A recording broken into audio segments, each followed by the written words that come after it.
Assalamualaikum warahmatullahi wabarakatuh.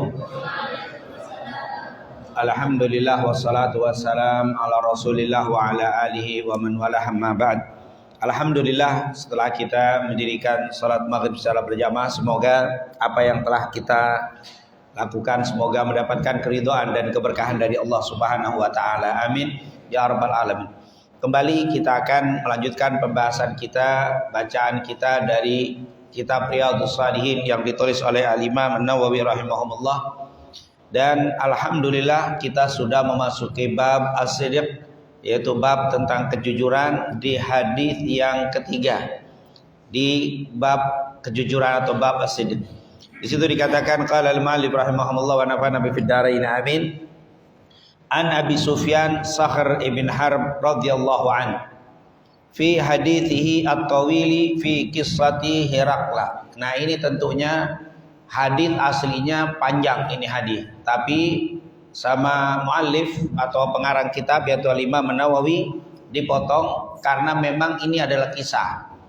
Dan yang diambil tentunya yang berkaitan dengan bab, maka diambillah penggalan kalimat yang ada di hadis yang panjang itu. Maka dikatakan di sini dari Abu Sufyan Sakhr ibn Harb radhiyallahu an fi hadithihi at-tawil, di hadisnya yang panjang, fi qissati, di cerita berkaitan dengan Herakla. Karena Herakla maksudnya adalah Heraklius, tapi di dalam bahasa Arab suka disebut Herakla atau Heraklu, tapi maksudnya adalah Heraklius. Dikatakan dari Abu Sufyan Sakhr ibn Harb, beliau radhiyallahu an di dalam hadisnya yang panjang tentang cerita Heraklius. Qala Heraklu, telah berkata Heraklius atau Heraklius, famadza ya'murukum, apa yang diperintahkan oleh Rasul untuk kalian. Famadza ya'murukum, apa yang diperintahkan untuk kalian, yakni an-Nabi sallallahu alaihi wasallam, maksudnya adalah Nabi Muhammad sallallahu alaihi wasallam. Qala Abu Sufyan, qultu yaqulu, aku katakan beliau Rasulullah berkata, u'budullaha wahdahu wa la tusyriku bihi syai'a, sembahlah Allah yang Maha Esa, wa la tusyriku bihi syai'a, sembahlah Allah yang Esa dan jangan pernah melakukan kemusyrikan sedikit pun. Watruku ma yaqulu aba'ukum, tinggalkan apa yang diucapkan oleh bapak-bapak kalian. Wa ya'muruna bis-shalah, dan beliau maksudnya Nabi memerintahkan kepada kita untuk mendirikan salat. Wasidq, dan berlaku jujur. Wal afaf, dan menjaga kemuliaan diri. Wasilah, dan menyambung tali silaturahim. Muttafaqun alaih, hadis yang diriwayatkan Bukhari dan Muslim. Tentunya kalau kita tidak membaca dari awal ini agak susah atau terpotong, karena ceritanya dari Sufyan bin Harb di dalam hadisnya yang panjang tentang cerita Heraklius. Heraklius pernah bertanya kepada sahabat Sufyan atau Abu Sufyan ibn Sakhr, yaitu apa yang diperintahkan kepada kalian.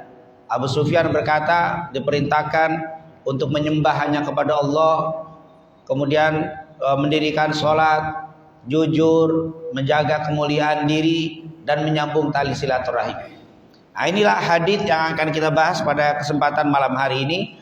Yang pertama diceritakan di sini dari Abi Sufyan yang bernama Sakhr ibn Harb. Abu Sufyan ini pada akhirnya tentunya beliau ini awal-awalnya menjadi musuh Rasul sallallahu alaihi wasallam. Nanti Abu Sufyan ini punya anak namanya Muawiyah. Nanti Muawiyah punya anak namanya Yazid. Jadi memang Abu Sufyan ini, bahkan beliau ini termasuk tokoh kafir Quraisy Mekah yang menjadi provokator untuk memusuhi Rasul sallallahu alaihi wasallam awal-awalnya. Sampai-sampai ada yang mengatakan perang Badar itu pun beliau termasuk penggeraknya. Begitu juga di perang Uhud, beliau juga penggeraknya. Bahkan di perang Ahzab beliau pun penggeraknya. Jadi beliau ini yaitu Abu Sufyan yang bernama Sakhar ibn Harb adalah awalnya salah satu tokoh kafir Quraisy Mekah yang menjadi musuh bebuyutan Nabi kita Nabi Muhammad SAW. Tapi pada akhirnya dia masuk Islam. Jadi cerita ini cerita sebelum beliau masuk Islam. Maka di sini ini cerita sebelum masuk Islam. Ceritanya, kejadiannya itu terjadi antara Sulhul Hudaybiyah dan Fatu Mekah. Kejadiannya, hadis ini ceritanya itu kejadian setelah perjanjian Hudaybiyah dan sebelum pembukaan kota Mekah. Nanti setelah pembukaan kota Mekah beliau masuk Islam. Setelah pembukaan kota Mekah baru beliau masuk Islam. Diceritakan waktu itu kita tahu cerita Hudaybiyah yang sangat panjang tentunya. Intinya di perjanjian Hudaybiyah itu terjadi perjanjian namanya Sulhul Hudaybiyah. Ada yang mengatakan perjanjian Hudaybiyah itu bukan perjanjian, ada yang bilang perang Hudaybiyah, ada yang menyebut perjanjian Hudaybiyah. Disebut perang karena memang sudah keluar senjata, sudah siap-siap untuk bertempur. Tetapi tidak sampai menumpahkan darah dan terbentuklah sebuah perjanjian. Maka disebutlah Sulhul Hudaybiyah. Walaupun dibilang perjanjian damai Hudaybiyah, sebenarnya nggak damai juga karena sudah hampir panas-panasan itu membuat perjanjian, bukan rapat itu adalah penekanan yang dilakukan oleh kafir Quraisy Mekah terhadap Nabi dan kaum muslimin. Insyaallah ini waktu nanti kita ketemu tentang Hudaybiyah atau Sulhul Hudaybiyah ini kita akan ceritakan lebih detail. Di Sulhul Hudaybiyah itu membuat perjanjian, salah satu perjanjiannya umat Islam dan kafir Quraisy Mekah mengadakan genjatan senjata. Tidak boleh saling menyerang, tidak boleh saling mengganggu. Catatannya selama 10 tahun. Genjatan senjata selama 10 tahun. Nabi mengiyakan. Walaupun di perjanjian lain itu banyak menyusahkan atau menguntungkan orang kafir, tapi menyulitkan Rasulullah dan umat Islam. Tapi Nabi mengiyakan perjanjian itu. Dan akhirnya pulang Rasulullah ke Madinah dan orang kafir Quraisy Mekah ke Mekah, maka terbentuklah perjanjian Hudaybiyah, tidak boleh saling menyerang. Di saat itu Nabi langsung menggunakan masa-masa genjatan senjata itu untuk apa? Menulis surat ke raja-raja. Menulis surat ke raja-raja untuk berdakwah agar mereka bisa masuk Islam. Kenapa sebelumnya nggak nulis surat? Ya karena dalam keadaan perang terus, tidak bisa untuk memberikan kesempatan Nabi untuk berdakwah dengan raja-raja di luar Arab. Yang dia kirimkan raja-raja di luar Arab, dalam artian Mekah enggak, sudah itu tidak ada rajanya. Yang dikirim adalah Persia, Raja Kisra, kemudian Roma. Ini dia Heraklius, ini yang dikirim. Jadi ada surat-surat yang dikirim, ada 2 yang besar yang dikirim, yaitu Raja Kisra atau Persia dan Roma. Karena memang di masa itu kerajaan negara yang paling besar yang punya pengaruh dunia, kalau kata orang sekarang superpowernya itu adalah Roma dan Persia. Ini negara yang superpower, yang super besar zaman itu. Nabi mengirim surat ke sana. Tentunya waktu mengirim surat itu Rasulullah nyuruh sahabat-sahabat untuk membawa surat-surat tersebut ke raja-raja tersebut. Salah satunya adalah ke Raja Heraklius. Di mana? Roma. Ini wilayah Roma. Sementara Persia rajanya suka disebut Kisra.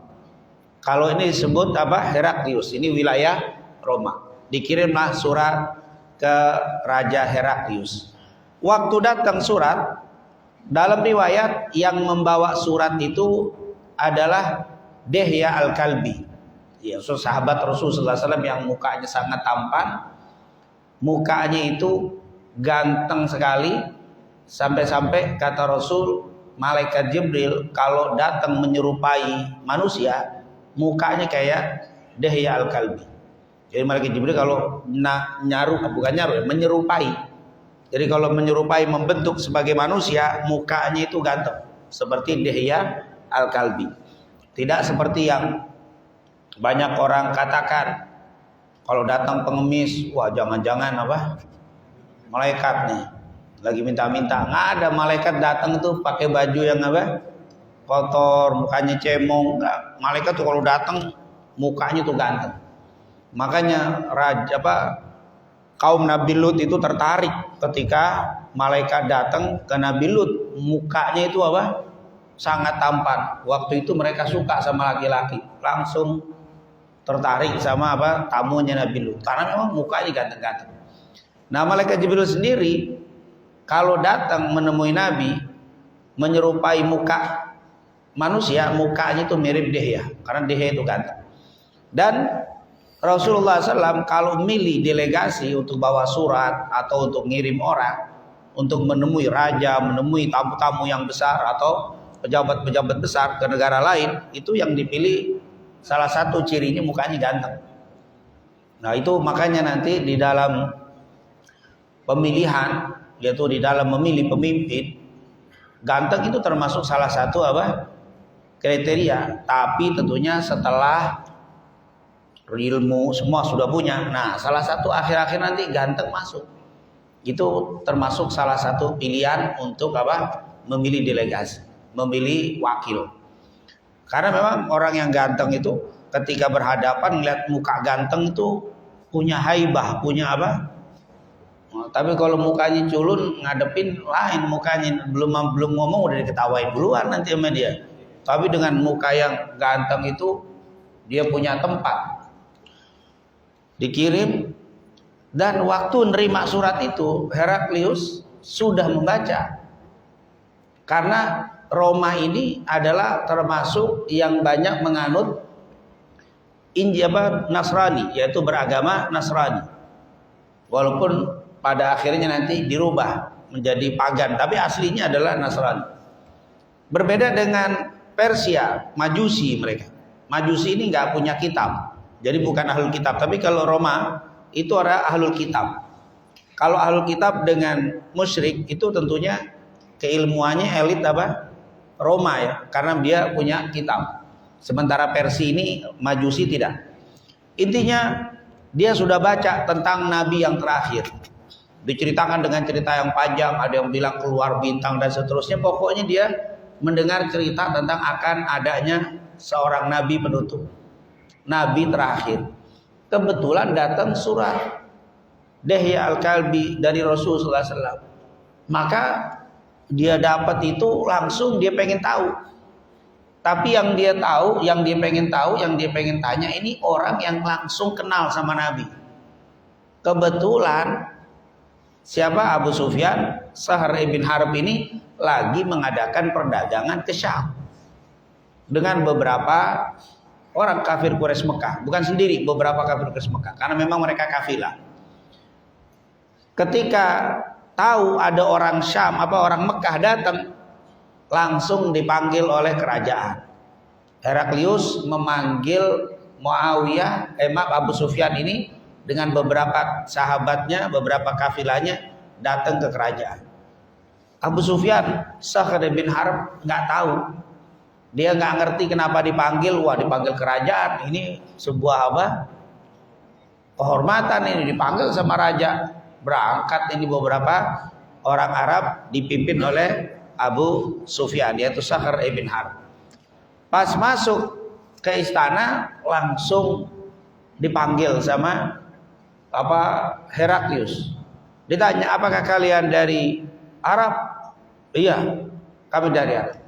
Terus ditanya, apakah di antara kalian ada yang kenal Muhammad? Oh, dia karena memang suratnya itu dari Nabi Muhammad. Kami kenal semua, karena orang Arab semua, orang Mekah semua, kami kenal. Terus ditanya, Man aqrabukum nasaban. Siapa yang paling dekat nasabnya sama siapa? Nabi Muhammad. Siapa di antara kalian yang paling dekat nasabnya dengan Rasul, dengan Muhammad? Tentunya mereka belum ada yang beriman. Abu Sufyan maju. Apa dia bilang? Saya. Yaitu Abu Sufyan. Sahar ibn Harb datang. Karena memang Sahar ibn Abi Sufyan, kalau ditarik nasabnya, nanti ketemu dengan kakek-kakek Nabi Muhammad Shallallahu Alaihi Wasallam. Jadi nasabnya itu enggak ketemu kakeknya atau bapak kakeknya, tetapi keempat, dalam riwayat malah sampai ke-6 nasabnya baru ketemu dengan Nabi Muhammad. Itu nasabnya. Dan memang orang Arab itu tahu, orang-orang Nasrani, orang-orang Roma, orang Persia, mereka tahu orang Arab ini paling perhatian sama nasab. Jadi mereka nyambung. Mereka tahu orang-orang Arab paling perhatian sama nasab. Jadi jangan kaget nanti kalau kita mau umroh, mau haji, paspornya harus 3 nama. Harus 3 apa? Karena orang Arab tuh bingung kalau namanya siapa? Budi, begitu doang. Nggak punya bapak. Ada bapak Budi bin siapa? Terus nggak ada kakeknya. Mau Budi bin Fulan, aman udah. Orang Arab tuh bingung kalau nyebutin cuman apa? 1, pasti akan ditanya binnya siapa? Binnya siapa? Paling dikit 3 disebutin. Jadi mereka udah hafal tentang kakak, bapak apa? Bapak-bapaknya itu sudah hal yang tahu. Siapa yang paling dekat nasabnya dengan Muhammad? Abu Sufyan maju, saya. Dan memang nasabnya dibanding yang ikut waktu itu, dia yang paling dekat dengan Nabi Muhammad Shallallahu Alaihi Wasallam. Dan Abu Sufyan ini tentunya beliau akhirnya setelah kejadian ini terjadi Fatu Mekah. Setelah Fatu Mekah, Abu Sufyan masuk Islam. Jadi ini kejadian belum masuk Islam. Dan ini kejadian tahun berapa? Pertanyaan atau ketemunya dengan Heraklius ini, ada yang mengatakan di tahun ke-6. Ada yang mengatakan 1 tahun sebelum Fatu Mekah. Itu Fatu Mekah, ada yang mengatakan tahun 7. Artinya sudah apa? Sudah jauh. Intinya kata ulama, kejadiannya dialog ini antara Fatu Mekah, antara Sulhul Hudaybiyah dan Fatu Mekah. Di tengah-tengah. Jadi setelah perjanjian Hudaybiyah dan sebelum pembukaan kota Mekah. Dan pada akhirnya nanti Abu Sufyan ini punya istri Hindun. Mungkin pernah kita dengar nanti waktu perang Uhud, Hindun inilah yang menyuruh siapa? Wahsy untuk membunuh Sayyidina Hamzah. Ini adalah Abu Sufyan. Dan pada akhirnya Hindun pun masuk Islam. Hindun akhirnya pada masuk Islam dan Abu Sufyan pun masuk Islam. Dan Abu Sufyan meninggal pada tahun 32 Hijriah. Abu Sufyan meninggal tahun 32 Hijriah. Saat beliau meninggal, jenazahnya yang menyolati, yang jadi imamnya adalah Utsman ibn Affan. Kenapa? Karena beliau masih dari Bani Umayyah, yaitu masih satu qabilah atau satu keluarga besar dengan Utsman ibn Affan. Jadi Utsman ibn Affan. Makanya nanti waktu Utsman jadi khalifah, yang menjadi gubernur Syam anaknya Muawiyah, yaitu anaknya Abu Sufyan yang namanya Muawiyah. Makanya waktu Sayyidina Utsman terbunuh, yang paling menuntut pembalasan adalah Muawiyah, karena Muawiyah itu ponakan Sayyidina Utsman. Jadi memang masih kerabat dengan Sayyidina Utsman. Intinya beliau meninggal tahun 32 dan disolatkan jenazahnya yang menjadi imam adalah Utsman ibn Affan. Lalu waktu dia dipanggil, saya yang paling dekat nasabnya kepada Muhammad itu. Kemudian dikumpulkan beberapa orang yang tadi ikut di belakang kanan kirinya. Lalu ditanya, saya ingin bertanya kepadamu, tapi tolong jawab yang jujur, kata Heraklius. Karena Heraklius ini disebutkan di dalam sejarah orang Nasrani, tapi orangnya itu jujur. Dia paling gak suka sama orang apa? Pembohong. Dan dia ini orang yang sangat bijaksana. Ini orang jujur, bijaksana. Ini Heraklius. Makanya Rasulullah ngirim surat kepada dia.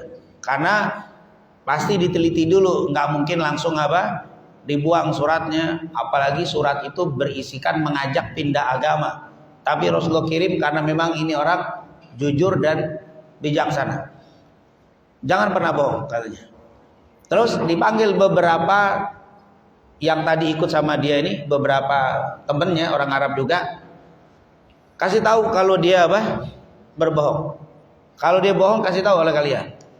Tapi ini grupnya semua nih, musuh-musuh siapa? Musuh Nabi semua. Grupnya Abu Sufyan. Terus dipanggil satu orang terjemah. Karena memang Heraklius nggak bisa bahasa Arab.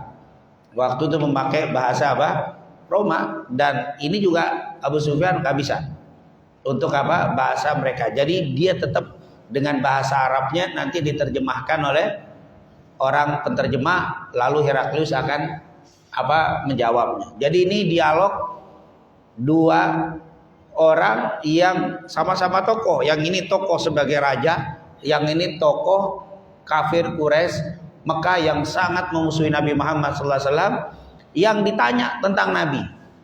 Ini luar biasa. Bahkan waktu itu dia ditanya, saya akan bertanya kepadamu dengan bahasanya Heraklius, lalu diterjemahkan tentang Muhammad. Saat itu kata Abu Sufyan, wallahi, kalau bukan saya takut karena malu, mungkin kalau bahasa kita, kalau saya tidak malu, saya pengen bohong semua tentang Muhammad, saya pengen jelek-jelekin Muhammad, cuman saya malu katanya. Kata beliau, ini Abu Sufyan, padahal dia musuh Nabi Muhammad. Tapi ketika bicara dengan Roma, dia khawatir Roma itu menuduh orang-orang Arab itu pembohong. Makanya dia bilang, wallahi kalau bukan karena takut malu, aku akan bohong sama dia. Cuman malu ini yang membuat saya mau bohong tuh nggak kuat katanya. Subhanallah. Di situ kata para ulama waktu menjelaskan kalimat itu para ulama mengomentari luar panjang lebar tentang kalimat Abu Sufyan. Artinya sungguh orang yang berbohong itu berarti rasa malunya tidak ada. Lihat bagaimana Abu Sufyan yang musuh sekali dengan Rasul, bahkan berusaha membunuh Rasulullah. Tapi ketika disuruh bicara bohong itu malu sekali. Maka disinilah cerita ini dimasukkan karena di bab as-sidq, bab kejujuran. Makanya kata para ulama, orang yang suka bohong itu sudah malunya hilang. Nggak ada cerita tukang bohong tapi pemalu, nggak mungkin. Nggak ada tukang bohong pemalu, nggak ada. Tukang bohong pasti tambeng, mukanya pasti tambeng. Itu dikatakan. Kata Abu Sufyan, wallahi kalau bukan karena takut malu, aku akan bohong tentang Nabi. Tapi nggak bisa aku bohong malu. Inilah kenapa ini hadis dimasukkan di dalam bab as-sidq. Itu kata para ulama, subhanallah, orang tidak beriman, benci sama Nabi, tapi kalau mau bohong berat rasanya, apalagi yang dibohongin tentang Rasulullah Shallallahu Alaihi Wasallam. Maka langsung, baik, saya akan jawab dengan sejujur-jujurnya, karena udah nggak berani dia mau bohong, itu malu dia. Dan bukan karena malu sama yang pendamping-pendamping yang ikut, enggak. Tapi dia ada rasa malu diri untuk berbohong di depan Heraklius ini. Akhirnya setelah setuju, maka Heraklius bertanya. Pertanyaan pertamanya, qala Heraklius, telah berkata Heraklius, famadza ya'murukum. Setelah bercerita tentang nasab dan sebagainya, terus dia ada. Bahkan ditanya waktu itu, bagaimana Muhammad di hadapan kalian? Orangnya baik apa tidak? Baik. Apakah Muhammad itu dicintai oleh lingkungan kalian? Dicintai. Semua jujur dia ngomong tentang akhlaknya Nabi Muhammad, disebutkan semua. Dan akhirnya di antara pertanyaan-pertanyaan itu ini dia. Makanya sekali lagi ini ceritanya panjang, pertanyaannya banyak, bahkan dalam riwayat 20, ada yang mengatakan 40 pertanyaan. Yang dinukil di sini cuma satu nih pertanyaannya. Makanya hadisnya cukup cukup panjang. Maka dikatakan Famadza ya'murukum. Kalau memang masalah pribadi Muhammad udah sempurna, baik, rapi, disukai orang, tidak pernah menyakiti orang, tidak pernah mengambil hak orang lain, diceritakan semuanya. Baik, kalau begitu ajarannya apa? Itu kan masalah pribadinya. Lalu ditanya ajarannya. Memang begitu. Adalah anjuran dari Al-Quran, memang begitu. Kita itu kalau mau berbicara tentang sesuatu dari seseorang, maka yang ditanya pertama bukan beritanya, tapi ditanya orangnya dulu, pembawa berita. Ya ayyuhalladzina amanu in ja'akum fasikun binaba'in fatabayyanu. Ya orang-orang yang beriman, apabila datang kepada kalian orang fasik binaba'in dengan membawa berita, fatabayyanu, seleksi dulu, cross check dulu. Yang dicek apa? Fasiknya dulu, baru naba. Jadi periksa dulu pembawa beritanya, baru diperiksa apa? Nabanya, isinya. Dalam ilmu hadis, ketika ada hadis, ulama hadis ngecek sanadnya dulu. Sanadnya bagaimana nih? Sahih apa tidak? Terputus apa tidak? Ada tukang bohong apa tidak? Diperiksa sanad. Selesai sanad, baru dibahas tentang isinya. Itu adalah metode di dalam memeriksa berita. Jadi antum kalau ada berita, jangan langsung dikomen dulu. Siapa yang bawa berita nih? Siapa nih? Ditanya dulu pembawa beritanya. Oh, media non muslim. Ya udah, jangan dikomenin, langsung aja apa? Cerita tentang Islam tapi sumbernya bukan dari orang Islam. Fasik aja nggak boleh diterima, apalagi apa? Kafir, tolak. Medianya orang sinis sama orang Islam. Berita tentang keislaman jangan didengar, berita jangan dikomen dulu, tapi apa? Periksa pembawa beritanya. Tanya dulu, datang berita, cek siapa yang bawa berita nih? Non muslim, wah, nggak usah didengerin. Kecuali cerita-cerita yang nggak berkaitan dengan agama. Kampung rambutan macet, nggak apa-apa, yang bawa berita itu non muslim juga terima. Kenapa? Karena urusan apa? Nggak ada urusan. Tapi kalau Islam, oh jangan, nggak boleh kita menerima tentang keislaman dari orang non muslim. Ini tidak boleh, Pak. Kita lihat yang bawa beritanya muslim. Nah, ini muslim bawa berita, cek dulu ahli maksiat apa ahli ibadah, tukang bohong apa nggak pernah bohong, atau jarang bohong, atau jujur. Itu dicek dulu. Tukang bohong nggak usah dikomenin, udah beritanya kang bohong, sumbernya kang bohong. Kalau dalam ilmu hadis namanya apa? Kadzab, pendusta. Maudhu, hadisnya berarti apa? Palsu. Nggak usah dipikirin, buang aja itu hadis, buang aja itu berita. Oh ternyata orang muslim, jujur, rapi, baru kita apa? Lihat beritanya. Oh iya, beritanya dilihat dulu. Bukan mesti ini benar, beritanya benar, tunggu dulu. Cek dulu baru beritanya. Oh ternyata beritanya tidak benar, buang juga. Ustaz, sanadnya benar. Iya, karena ada berita, dia mungkin yang bawa berita itu nggak tahu kalau itu beritanya bohong. Dia ngambil orangnya memang jujur, tapi beritanya tidak. Bukan dia niat bohong, dia nggak ngerti. Bisa terjadi. Ustadz cerita, ternyata Ustadz jujur, cuman Ustadz dengar ceritanya dari apa? Orang yang nggak ngerti atau salah berita. Sabar.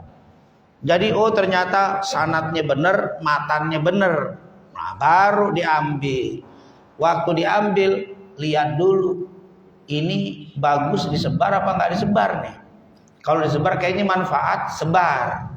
Tapi kayaknya nggak manfaat kalau disebar, nggak usah disebar. Nggak setiap dapat berita langsung apa? Di-share, dapat berita di-share. Pakai ngomong lagi. Tidak bertanggung jawab terhadap apa?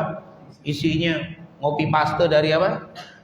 Grup sebelah. Nggak ada, antum tanggung jawab setiap share itu. Jadi manfaat apa tidak manfaat? Mengandung provokasi apa enggak? Mengandung pemecah belah untuk umat apa tidak? Itu berpengaruh. Jadi tidak setiap yang kita tahu harus disebar. Ada ilmu pun nggak boleh. Nggak setiap ilmu antum bisa sampaikan ke orang. Ada ilmu-ilmu nih kalau disampaikan di bab ini kacau nih. Ada satu hadis kalau kita sampaikan wah bahaya. Jangan dibaca. Contoh-contoh hadis sahih. Ada seseorang yang datang ke Rasulullah. Ini saya sampaikan di sini karena saya yakin orangnya rapi-rapi nih. Tapi jangan di tablik akbar, tablik ini orang-orang rapi. Datang ke Rasul, ya Rasulullah, sambil menangis. Kenapa? Hancur aku ya Rasul, celakalah aku ya Rasul. Kenapa? Tadi ada perempuan masuk ke tokoku. Waktu dia masuk, timbul syahwat. Lalu aku lakukan apa yang dilakukan oleh seorang suami terhadap istrinya, illal jima, kecuali nggak berhubungan aja. Berarti diapain tuh perempuan media? Illal jima ya Rasul. Kata Rasulullah, sebentar lagi datang waktu asar. Wudhu dan sholatlah akan bersih semua apa yang kau lakukan. Wah, itu kalau disampaikan di depan umum, waduh, mudah-mudah gawat juga. Nggak mesti disampaikan tuh itu jangan sembarangan tuh hadis sahih. Ternyata wudhu kita itu menggugurkan semua dosa dengan tangan dan seterusnya. Tapi ini dia tadi, jangan sampai dia apa? Jadi memang ada beberapa, nggak semua ilmu yang harus kita apa? Oh, ini di bab ini mah aman ya anak majelis. Rasulullah bilang sama Halil Badar, if'alu ma syi'tum, kerjakan apa yang kalian mau, sudah dijamin surga. Tapi Nabi ngomong kepada ahli Badar aman. Kenapa? Nggak mungkin macem-macem dia. Tapi kalau di kampung rambutan, Rasul bilang kerjakan apa yang kalian mau, kalian sudah dijamin surga. Lewat maghrib sepi, udah dijamin surga Pak, selesai. Jadi ada yang Rasul berani mengucapkan itu untuk ahli Badar, tapi nggak semua orang diucapkan. Jadi ada memang ilmu dicek, oh ini kayaknya pantas disampaikan, ini tidak pantas. Jadi ada memang apa?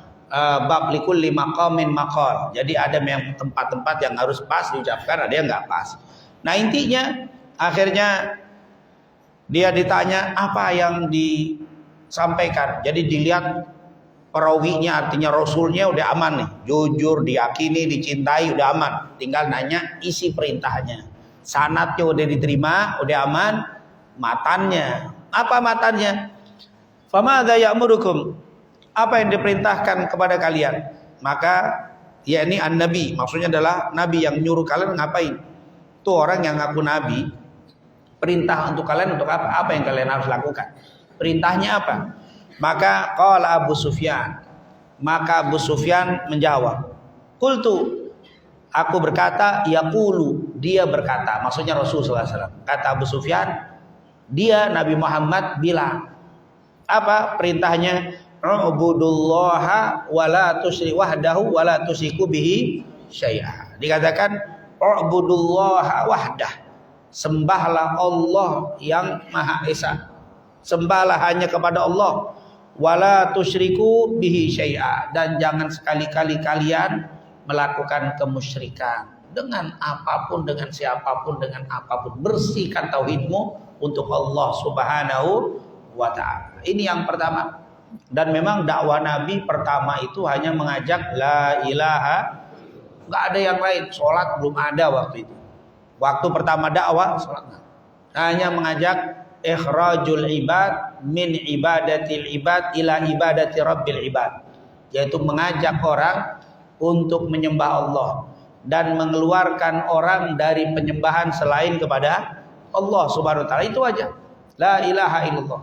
Jadi kami diperintahkan untuk menyembah Allah dan tidak melakukan kemusyrikan dengan apapun. Itu pertama. Yang kedua, watruku ma yaqulu abaukum, dan tinggalkan, watruku, tinggalkan oleh kalian, ma yaqulu abaukum, apa yang diucapkan oleh abaukum, bapak-bapak kalian. Kenapa? Karena bapak-bapaknya mereka mengajak supaya mereka-mereka nih anak-anaknya nyembah siapa? Berhala-berhala selain Allah, menyembah Latta, Hubal, Manat, itu berhala-berhala. Bapak-bapak mereka mengajak untuk menyembah berhala-berhala. Nabi Muhammad datang tinggalin semua perkataan apa? Bapak kalian. Makanya dulu kan waktu orang-orang musyrik itu nolak dakwah Nabi karena bilang, "Oh, jangan ikuti Muhammad." Kenapa? Dia mengajak kita untuk menjauhkan dari perkataan bapak-bapak kita. Itu karena perkataan bapak-bapaknya itu untuk mengajak kepada kemusyrikan. Ini harus tahu, ini perkataan untuk orang-orang Mekah yang belum masuk Islam. Jangan antum pakai dalil sekarang. Utruku ma yaqulu abaukum. Kata Nabi, tinggalkan apa-apa yang sudah dibawakan, diajarkan oleh bapak-bapak kalian. Waduh, kita tinggalin bapak-bapak kita. Bukan untuk orang sekarang, ini cerita apa? Tapi kalau untuk sekarang, ikuti bapak-bapak kalian. Kenapa? Karena as-salafu a'lam wa ahkam. Itu katakan as-salafu a'lam wa ahkam wa aslam. Karena bapak-bapak kalian, ulama-ulama salaf dulu, itu adalah mereka lebih pintar, lebih bijaksana dan lebih selamat. Maka disebut as-salafu a'lam wa ahkam wa aslam. Maka yang paling bagus ngikutin agama orang-orang apa? Terdahulu. Ini dalil utruku ma yaqulu abaukum untuk siapa? Untuk orang-orang musyrikin. Atau mungkin untuk kita yang bapak-bapak kita belum beriman. Antum punya bapak non muslim, bapaknya lagi masih animisme, bapaknya lagi masih belum kenal apa? Tuhan. Tinggalin bapak-bapak kalian. Maksudnya ucapan-ucapan tinggalin. Tapi untuk bapaknya tetap nggak ditinggalin. Yang ditinggalin ma yaqulu, apa yang diucapkan bapak kalian. Walaupun bapak kita non muslim, tetap kita nggak boleh tinggalkan orang tua, tetap orang tua. Dihormati, tetap dihormati. Nah, dikatakan di dalam Al-Quran itu apa? Wa sahibhuma fid dunya ma'rufa. Dalam wa in jahadaka ala an tusika bi ma laysa laka bi ilmun fala tuti'huma. Wa sahibhuma fid dunya ma'rufa. Kalau bapak-bapak kalian, ibu bapak kalian mengajak kalian untuk melakukan kemusyrikan, jangan diikuti. Tapi pergauli mereka di dalam urusan dunia dengan pergaulan yang baik. Yang disuruh tinggalin cuman kaulnya doang. Apa pendapatnya, pemikirannya yang bertentangan dengan agama. Tapi itu kalau bapak kita non muslim. Tapi kalau bapak kita muslim, apalagi bapak kita kiai, oh jangan ditinggalin. Jangan pakai dalil buat kata Rasulullah watruku ma yaqulu abaukum. Wah, ini untuk siapa? Nah, ini bahayanya kalimat kalau kita potong-potong. Jadi ini kalimat untuk yang bapaknya non muslim atau bapaknya maaf musyrik, bapaknya tidak beriman. Tapi kalau bapak-bapak kita, oh kebanyakan kiai. Bapak-bapak kita mungkin ada juga yang bukan kiai tapi amalnya luar biasa walaupun dalilnya dikit. Kalau kita ini dalilnya banyak, amalnya apa? Amalnya kurang. Orang tua kita itu kebanyakan amal, dalilnya kadang-kadang kurang. Tapi luar biasa, amalnya itu ikutin Nabi. Cuman kalau ditanya dalilnya nggak tahu dia. Tapi kalau kita dalilnya masya Allah, apal semua, tapi amalnya apa? Makanya kata orang sekarang ini bukan krisis ilmu, tapi krisis apa? Krisis amal. Ilmu luar biasa. Zaman dulu untuk dapat satu hadis harus ngerobok mungkin jalannya, masih becek, masih merobok ke sana gelap-gelapan. Tapi sekarang antum buka Google, mau tulis hadis berapa, dapat 10 hadis dapat sekali dalam waktu apa? Jadi bukan krisis ilmu, tapi yang krisis apa? Amal. Ilmunya banyak, amalnya kurang. Insyaallah Allah jadikan kita orang yang berilmu dan beramal. Amin. Yang selanjutnya wa ya'muruna bis-shalah, dan Muhammad menyuruh kita untuk mendirikan salat. Apakah Abu Sufyan tahu ada salat? Ya, karena ini kan kejadiannya antara Sulhul Hudaybiyah dan Fatu Mekah. Isra Mi'raj udah kejadian. Isra Mi'raj itu 1,5 tahun sebelum hijrah. Sulhul Hudaybiyah tahun ke-6 Hijriah. Berarti sudah apa? Sudah ada tentang apa? Salat. Dia nyuruh kita salat. Wasidq, dan juga as-sidq. Apa itu jujur? Disuruh kita jujur. Inilah kenapa hadis ini dimasukkan ke dalam bab as-sidq, karena ada kata-kata as-sidq, jujur. Nah, tentunya sudah kita bahas tentang kejujuran. Yang kedua, yang selanjutnya wal afaf. Afaf itu menjaga kemuliaan diri. kebanyakan afaf digunakan untuk orang yang menjaga kemuliaan diri dari syahwat.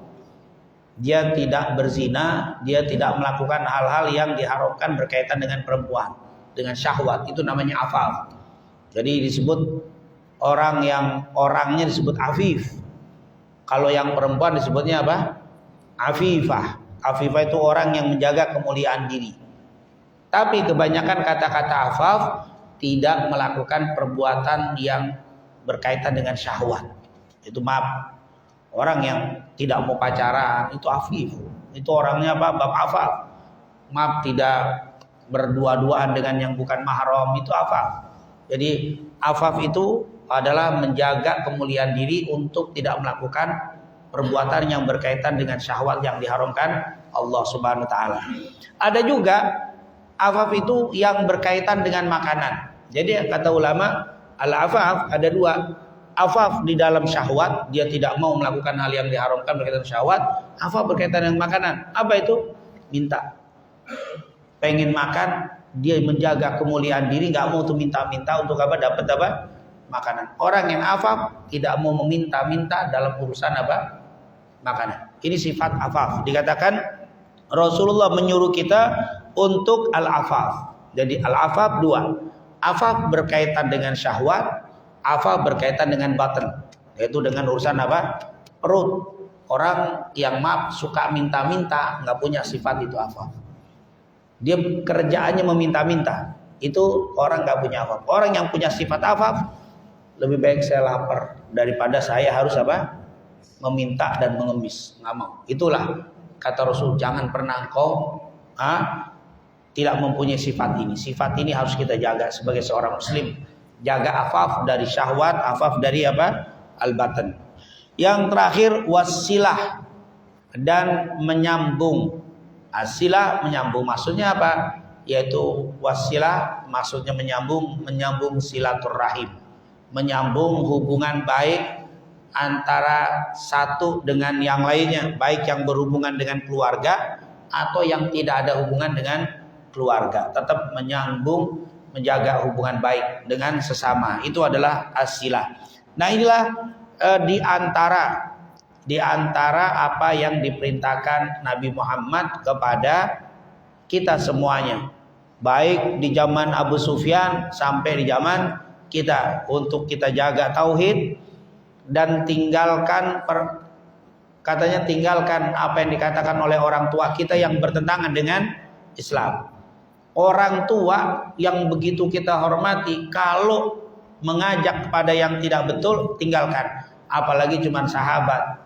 Ini nggak enak, sahabatannya ngajak jalan pas hari Jumat, jadi nggak enak sama sahabat. Orang tuamu yang ngajak begitu nggak bisa diikutin, apalagi orang yang bukan hubungan orang tua. Orang tua nggak boleh diikuti kalau bertentangan dengan syariat. Apalagi sahabat, teman-teman, tentunya ini tidak diperbolehkan untuk kita ikuti. Dan diingatkan untuk mendirikan sholat, berlaku jujur, menjaga sifat afaf, dan menjaga silaturrahim. Itulah mungkin yang bisa kita sampaikan di hadis muttafaqun alaih. Hadis yang diriwayatkan oleh Al-Imam Al-Bukhari dan Imam Muslim dari riwayat Abu Sufyan. Abu Sufyan yaitu Ibn Harb, yaitu Sakhr Ibn Harb radhiyallahu anhu. Dan masih ada waktu beberapa menit sebelum kita tutup. Kalau ada yang bertanya, tafadhal. Nah, tafadhal.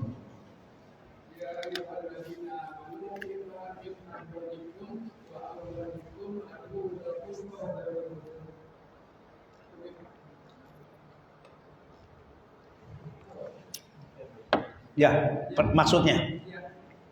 Iya, sungguh wahai orang beriman, sesungguhnya anak-anak kalian, istri-istri kalian itu juga bisa menjadi aduulakum, musuh kalian. Musuh kalian. Maksudnya musuh kalian itu bagaimana? Apakah kita harus ceraiin istri? Atau kita usir anak kita? Enggak. Hati-hati. Banyak kata para ulama orang-orang yang dicelakakan gara-gara lewat anak, lewat istri. Kan sering kita baca, dikatakan walanabluwannakum bisyai'in minal khaufi wal anfus wath thamarat. Itu berita tentang apa? Ujian. Kemudian dikatakan tentang sabar itu ya, berkaitan tentang sabar, bahwa banyak orang-orang itu nanti akan diuji oleh Allah Subhanahu wa taala. Dan lewat apa? Lewat kemiskinan, lewat harta, kedudukan, dan juga tentunya di situ tadi berkaitan dengan anak dan istri. Itu ujian yang paling apa? Besar, yang banyak lewat di situ. Bahkan di dalam ayat mungkin ada yang ingat tentang bagaimana bahwa ujian itu bukan kalimat sesungguhnya anak istrimu itu adalah semua adalah apa? Ujian untuk kalian. Jadi anak istri ini menjadi amanah yang Allah berikan kepada kita. Tapi kalau kita tidak bisa menjaganya dengan baik, maka banyak seseorang itu celaka gara-gara anak dan istrinya. Makanya mereka bisa menjadi musuh kalian, yang bisa mencelakakan kalian dalam kehidupan dunia wal akhirah. Jadi kalimat itu bukan berarti mereka musuh apa? Begitu juga bapak ibu bisa menjadi musuh ketika mereka tidak sesuai dengan apa yang dibawakan oleh Rasul sallallahu alaihi wasallam. Seperti orang-orang musyrikin. Mereka itu banyak yang tadinya mau ikut dengan Nabi nggak jadi ikut gara-gara apa? Orang tua. Banyak mereka yang mau beriman tidak jadi gara-gara orang tuanya. Begitu juga mereka tidak jadi beriman gara-gara anak dan istrinya. Bahkan kalau kita cerita Nabi Nuh misalkan, itu kan salah satunya anaknya menjadi apa? Musuhnya. Nabi Ibrahim, ayahnya atau pamannya. Nabi Lut, siapa? Istrinya. Itu aduwwul lakum. Mereka bisa menjadi apa? Musuh. Nabi Muhammad, pamannya, yaitu siapa? Abu Lahab, itu menjadi musuh untuk Rasul sallallahu alaihi wasallam. Tapi ini kalau mereka itu jadi musuh, kalau mereka menjadi apa? Penghalang kita untuk mendekatkan diri kepada Allah. Kalau kita jauh kepada syariat gara-gara anak dan istri, ketahuilah mereka ini apa? Musuh-musuh kita yang menjauhkan kita dari Allah dan Rasulnya. Itu apa maksudnya apa? Itu mungkin apa? Kalau pertanyaan kalau dibacakan ayat itu ya. Atau ada yang perlu disampaikan? Pertanyaannya itu aja. Tapi mungkin ada yang bertanya lagi sebelum waktu Isya, masih ada waktu. Nah, pas.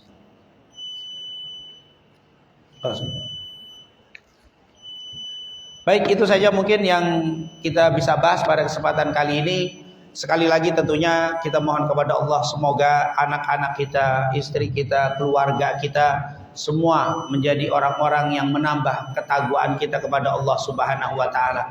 Semoga menambah kecintaan kita kepada Nabi Muhammad sallallahu alaihi wasallam, dan semoga keluarga kita dan anak keturunan kita semua dijaga iman dan Islamnya sampai akhir hayatnya. Mereka hidup dalam keadaan la ilaha illallah dan mereka meninggal dalam keadaan la ilaha illallah, serta nanti di yaumil qiyamah kita semua dikumpulkan bersama dengan orang-orang yang mengucapkan kalimat